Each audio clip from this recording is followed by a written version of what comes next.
Thanks for staying with Morning Live. Now, the Nedlac platform last week supported the proposal by Cosatu to relieve Eskom of almost 60% of its debt using money from government entities, including pension funds.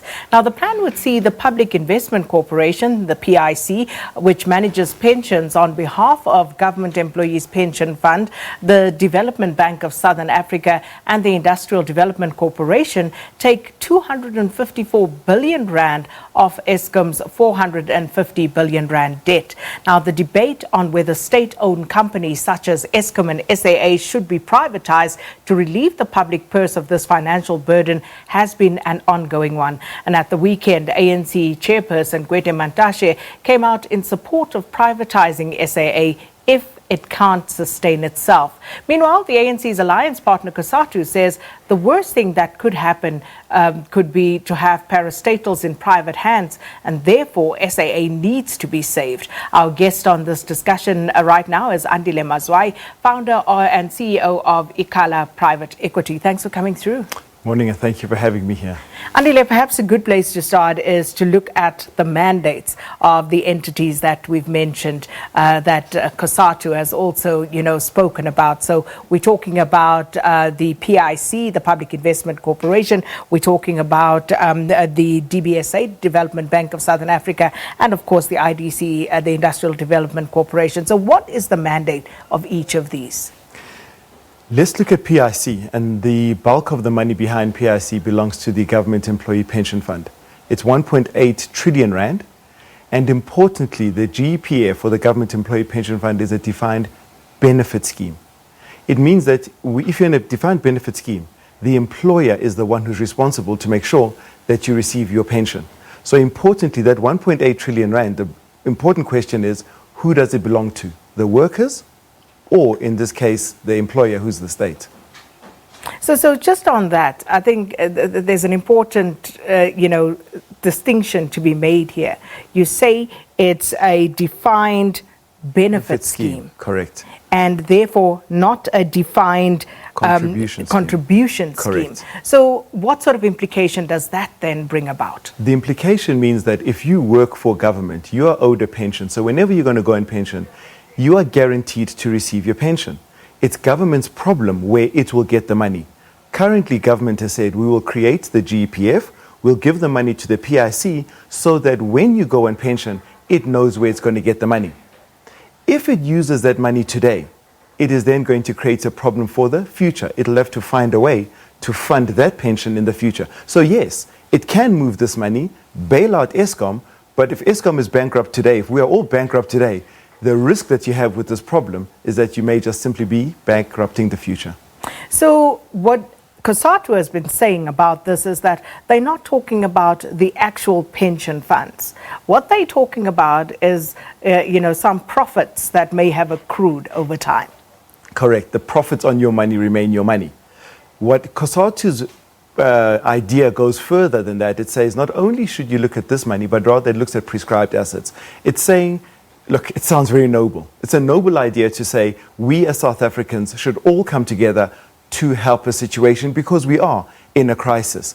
I'm just cautioning that it is perhaps a little bit less noble when you're using somebody else's money rather than when using your money. And it keeps talking about this being the workers' money, the workers' money. And I'm suggesting that if it's the state's money, then it is the state that is responsible for how does it bail out Eskom today, how does it pay for pensioners tomorrow? Those are the two problems that the state has. And shifting the pensioners' money from tomorrow to today's problem doesn't make the problem go away. You're only deferring it to a later date. Let's talk about DBSA and the South African Airways situation there. So what is their mandate? And many people have been asking whether they were actually within the confines of their mandate to actually give the money to SAA, which they did. Yeah, it's a very uncomfortable situation. The business rescue practitioner says SAA needs a number of it needed a lot of money, but there was a number of 3.5 billion, which DBSA put its hand up to say, we can help by giving you a bridging finance. DBSA has the money, and it did pass the money. The question is it within the mandate of the DBSA? The answer is no. The DBSA had to change its mandate. So even if the DBSA did it correctly, people invest in DBSA. And when they invested on Monday, they did not think that their money was going to be bailing out SAA.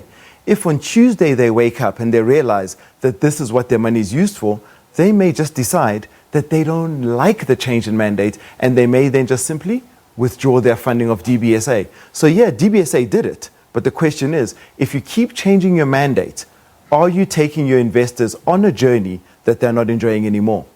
But if the money belongs to the state, does it really matter how it is spent, where it is spent, and where it comes from? No, it doesn't matter. It matters whose decision it is. If it belongs to the state, then it's going to be the Minister of Finance who stands up and reads a budget to say, we've decided to spend this money here and this money there. In this instance, you've got somebody else, albeit an alliance partner, who says to the minister, we think you should take this money and use it for that. And the question is, who then is driving this vehicle? Once you've got two hands on the steering wheel, or two people's hands on the steering wheel, you're probably going to have an accident. Let's simplify that a little further. So does Cosatu actually have the right, the jurisdiction in this instance to make that call regarding pension funds? I'm arguing that the answer is definitely no. Your next guest, I'm sure, will say a different answer. But the money belongs to the state. It's the government employee pension fund. And it is for the state to decide how that money is used. If Cosatu or any other union has a suggestion, of course government should listen.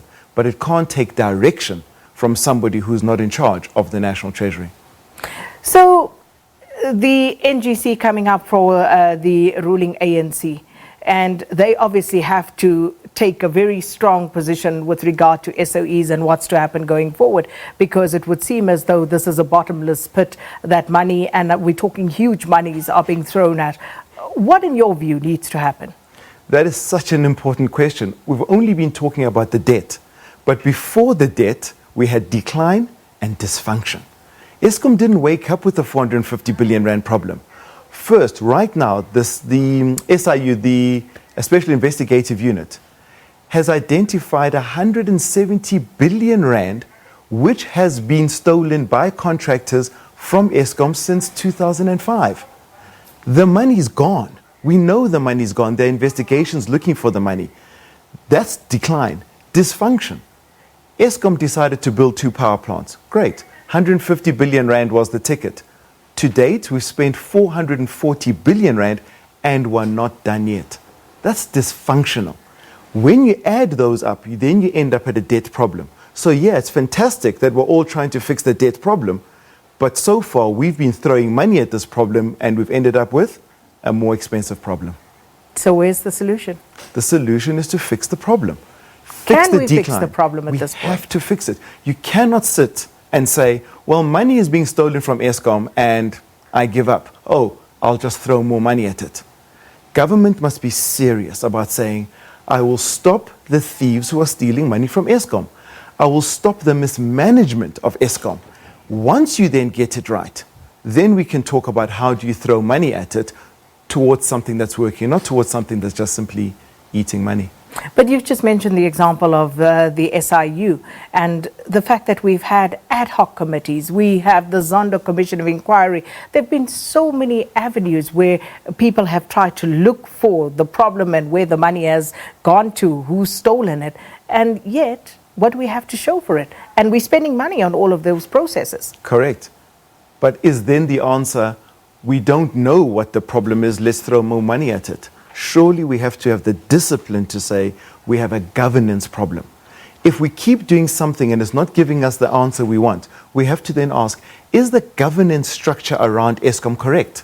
And if it's not correct, we must be bold enough to fix the government structure around Eskom such that Eskom does the simple job which it's been asked to do, which is to produce electricity.